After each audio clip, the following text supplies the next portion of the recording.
Hey everyone, welcome to this weekly Sidereal Astrology forecast for the week of February 21st to the 27th of 2022. Alright, so a mild week astrologically, some nice openings with some sextiles, but all in all, a bit of a quiet week. Most importantly is we had that full moon last week on Wednesday, and so this week is great for implementing. We will be in the third quarter phase of the lunar cycle, which is usually good for applying things that we either gained awareness from the last full moon or have wanted to start to implement here based on that insight.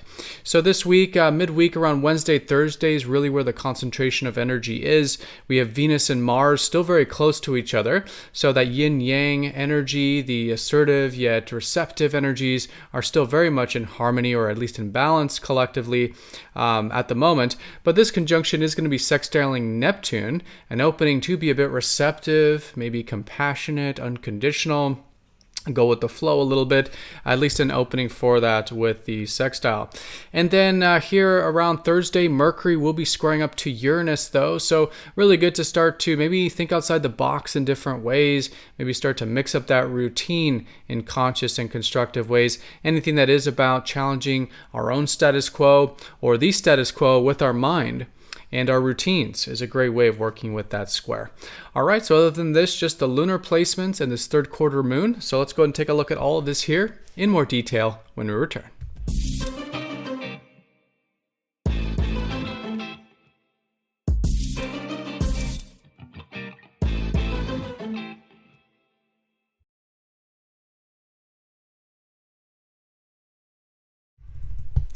Alrighty, so here's the sky for this week. We're going to look at this for each day of the week, starting first with Monday, February 21st. And as you can see here, we are using the visible sky on this channel, which is very different from mainstream astrology. You will notice a lot of the sign placements are different. So if you do notice that, definitely check out the link down below for more information. All right, so let's do a bit of a recap coming into this week. Where are all the fast movers? Now we've had the sun enter Aquarius now officially, so the focus is still good on visionary stuff. Aquarius is all about the future. And this could, of course, be our own future visions, like our own aspirations, for example, but also collectively as well. In fact, Aquarius is very collective and very much is about how we can join up with others towards a similar vision for the future. So anything either personal or collective like that, whether it's friends, whether it's a bit of community, whether it's online or whatever it is, great to be focused on that collectively at this season of Aquarius in true sidereal. Now Mercury is in Capricorn, so our minds are still very grounded, and so anything we are putting our minds to, we're likely approaching or can approach with a bit of discipline, perseverance, productivity, and so at least good to work with that energy. Also with communications as well, anything we can work on there, whether it's writing or literal communications, anything to put time and work into there. But there is that grounding mind certainly in the sphere of things with Mercury and Capricorn. And then Venus and Mars are basically traveling together. They just conjoined last week, but now since Venus is just going direct, she is a bit slow. She went direct last month in January. And so she's still just barely gaining some momentum. And so they're almost moving at the same speed, at least relatively speaking. So they're going to be traveling together for quite some time, into next month, in fact. And so this conjunction is still quite strong. And this is the conjunction, the combination between the yin of Venus and the yang of Mars. So this is very much about interpersonal relationships. We can be receptive with Venus, yet direct and assertive with Mars. Even in our inner being, we can be connecting to that more, receiving energy of Venus and more directing energy of Mars. So very good collective energy between yin and yang, right? Masculine, feminine, this kind of thing, combining these two together can make for a bit of fire and passion in those relationships, and also, again, a bit of tactfulness and receptivity when we're pursuing what we want, when Venus is combined with Mars. So they're both in Sag, and a lot of this could be about expanding our horizons or connecting in the realm of expanding horizons, either mentally or literally. Again, at least that's a great way of working with it, with this conjunction in Sagittarius. So as you can see here, the week energy is mostly concentrated in the middle part of the week, around the Wednesday, mostly Thursday time period. This is also when we start to enter into that third quarter moon, the exact square between the sun and moon, which symbolizes that a week ago, last Wednesday, we had that full moon. And that's usually a time of insights and new perspectives, and making some shifts and changes along our either monthly or yearly journey. And the third quarter is then really much about applying that. In fact, we're usually willing to do that during the third quarter, willing to, buckle down, take whatever actions, work on things. And so it can make it a very constructive week for challenging ourselves towards anything we want to implement that we probably got some awareness about or started to implement since a week ago. All right, but let's go ahead and start with Monday here. The moon will be finishing up Virgo from the weekend. So Monday is a great day for anything that does involve improvement. And so this could be, of course, personal improvement, like personal development, or external improvement, our work and service, or our routines, right? Still very good there Monday, and that's likely going to be the main emphasis, along with those other placements with the fast movers. Now, once we do get to the Tuesday time, both Tuesday and the first half of Wednesday, we'll have the moon in Libra, the scales, and so this is all about finding balance. And so in our personal lives, good to see if there's any areas out of balance to bring those into balance.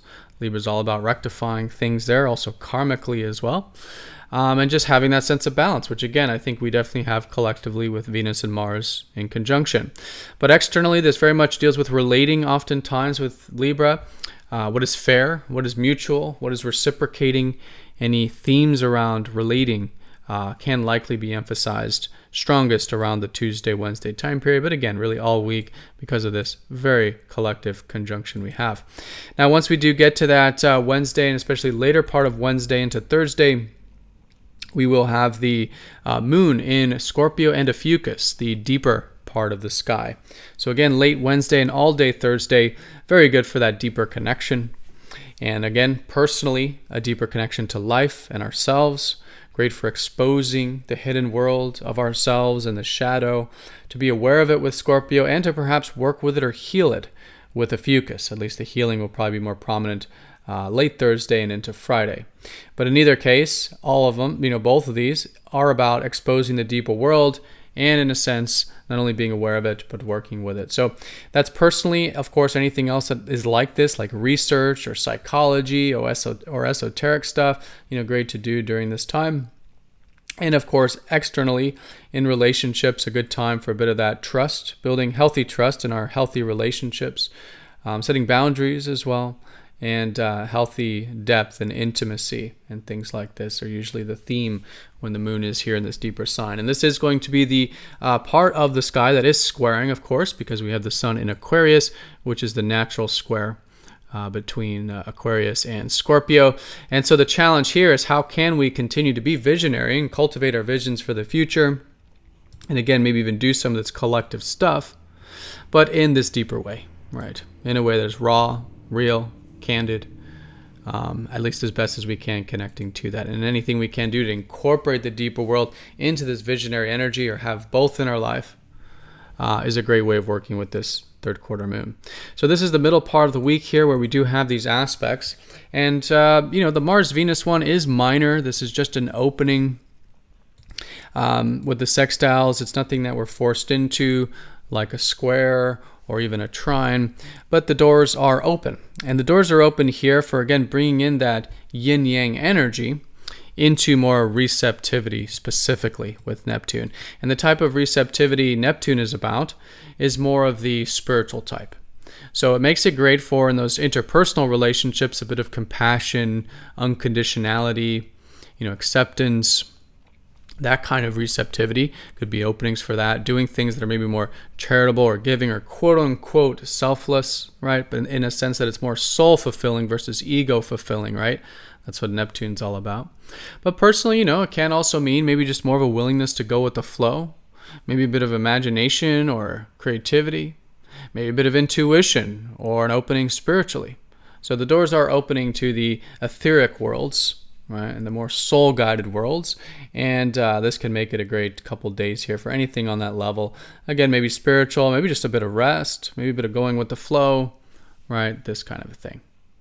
All right, and then once we do get to that later Thursday time period, and when we start to get that Ophiuchus energy, which is more of the healer energy, Mercury will be squaring up to Uranus. So Mercury is, again, the planet of our minds, and Uranus is a very erratic planet when in a square, especially, but Uranus can be a bit chaotic, a bit unexpected, a bit out of left field. But the point here is to incorporate a little bit more of challenging the status quo constructively, healthfully, to bring in some change constructively, right? To think outside the box, to innovate, to get outside of our comfort zone. So this is a great way of utilizing this square. If there is anything a bit outside the comfort zone with our minds, with our routines, maybe even with our communications as well, could be good to mix that up and experiment. And in this way, Uranus helps us think outside the box, see things a little bit differently, approach things a little bit differently, and just have a bit of that change and freedom. And as a result of this, we probably will notice a little bit more freedom with the mind, freedom with the routine, and maybe even some new ideas or something that we can approach a bit differently now with that square. So good to challenge ourselves with that, intentionally think outside the box, intentionally challenge our own status quo, most importantly, maybe approach things a little differently than we normally would, right? Create some of that flexibility, be a little more adaptive in our life. If it is buzzing, if there's a lot of that high electricity energy of Uranus with the mind, of course, anything we can do to relax, can help with that. But definitely good to channel it into, again, anything that is mental or communicative or in our routines that is challenging the status quo. All right, and and a little bit of healing energy as we approach that with Mercury sextile Chiron, very minor, but again, we can see that from the Ophiuchus. A little bit of healing energy going on during this transit. All right, and then once we do get to the later part of Friday, the moon will pass over that galactic center, which is the deepest part of the sky, which then leads to that releasing, then leads to the post-transformation, the free-spirited energies. And so for the whole weekend here, starting late Friday, the moon in Sag makes the theme on expanding our mental and literal horizons. Maybe feeling a bit free-spirited, a bit open-minded, maybe a bit adventurous, again, whether it's mental or literal. This is where Venus and Mars already are, so again, there is this combination, this energy still there, but it certainly accentuates that, let's say, over the weekend. All right, everyone, so that is the week in a nutshell. Pretty straightforward, actually. A lot of the aspects are concentrated midweek, which is that third quarter moon of applying and implementing insights from the full moon. We have a bit of an opening for a bit of spiritual receptivity with Neptune, probably in relationships, but also personally as well. We have that square up to Uranus late Thursday into Friday, which is good to challenge our own status quo mentally with our routines and maybe with some things involving communication that can help us be a little bit more flexible and bring in a little bit of change in how we normally approach things. All right, and then a weekend of that free-spirited post-transformation energy as we come out of some of that deeper energy midweek. All right, so everyone have a fantastic week. Thank you so much for watching. Be sure to click the like button if you're watching this on YouTube. And if you're not yet signed up for MTZ Insiders, it is a newsletter where you do get these videos released first before YouTube. And so definitely check out the link down below to sign up for that. But again, have a great one, everyone. Thank you again for all of your support. And I'll see you all next time for the next astrology forecast. Take care.